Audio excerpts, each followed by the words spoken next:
I want to give you one huge tip today, and I'm going to break this tip down, but there's something that I see happening over and over and over again with entrepreneurs. For the most part, service-based entrepreneurs, we are having a conversation before we actually sell our product or service.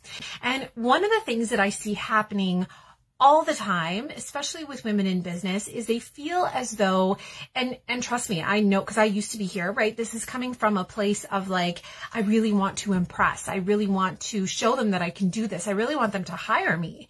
And what we do on those conversations is we tend to do all the talking, right? We tend to be the expert in those sales conversations versus letting that person share, right? So something that I like to talk about is the 80-20 rule when it comes to sales conversations. In the 80-20 rule, ask good questions that are going to allow the other person to share their heart, share their biggest problems, right? Share their fears of what's happening right now, share their challenges with you.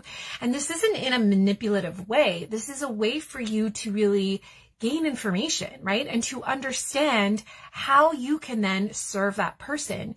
What happens in most sales conversations that I see is that it's flipped, right? You're doing the talking 80% of the time, and that person is like then left with a bunch of information to go away and make a decision. Whereas when we give the floor to the other person for 80% of the time, even 90%, right? If you can, and have them share all those things by asking them questions, so what is it that you're struggling with right now? How would you see this changing? What is the biggest thing that you feel like you need right now? And be a really, really good listener. And then in that remainder of time, this is only, of course, if it feels genuine, right? It's only, of course, if you are an actual match to that person. But if I am, and if my business is, then I then can turn to them and say, so, Jane, what I'm hearing is you're having a challenge with XYZ. You are hoping to achieve XYZ in the near future.